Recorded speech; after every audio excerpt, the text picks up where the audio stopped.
I've been playing on the streets since 1987, July of 1987.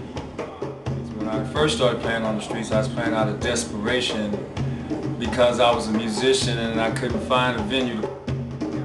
Part of the vision to promote vegetarianism, but we dealt with so much adversity to where we really couldn't focus in on that as much as we wanted to.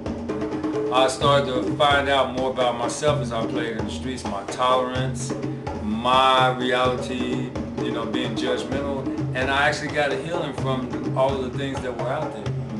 Knowing that people can feel you and they feel good about it, and when they smile and react to it, it's a give and take thing. It's an exchange of positive energy. Yeah, they get a lot of joy, but see, it's sad to say it, but people, they go by your appearance. A lot of people go by your appearance, and then I worry that something might happen to them.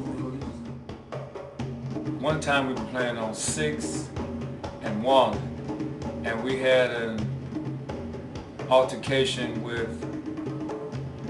the police. They had said some mysterious guy was complaining about us playing, so he came up with the intentions of telling us we had to leave. And we also received a ticket. But what was interesting, it was a guy that had worked at the Cincinnati Post. He was an editor, and he happened to walk up at the time everything was occurring.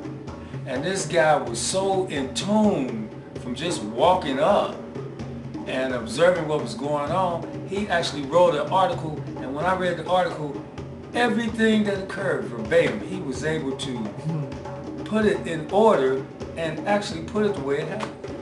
I've talked to Dishon several times over the years about his street music efforts and how the city has been kind of either inadvertently or consciously trying to inhibit Dishon and other street musicians, and they put on they're like at the Dishon and Victor were on the forefront to trying to make street music a legitimate creative format for expression, and you know, I hope that their efforts will pay off in the future.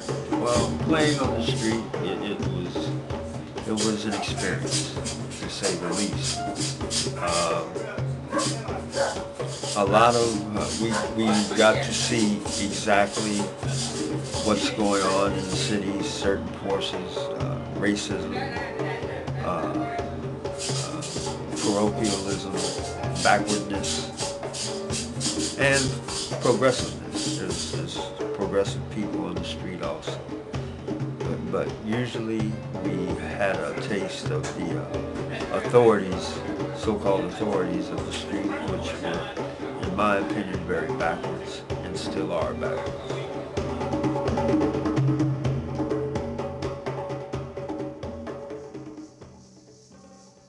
The messages like Martin Luther King and Gandhi that to be nonviolent and to be the change you want to see, and not try to beat people over the head or preach to them, but just be an example. You know, live clean and let your works be seen.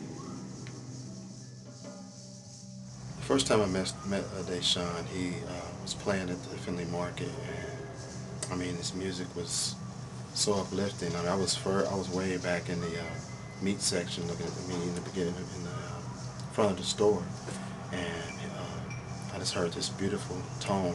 It just kind of touched my soul. So me and my son walked up, and it was Dishon, and you know, he let us hit the drums. Very kind. He was really trying to encourage my son in the music, and you know, he seemed like he had a genuine heart for children.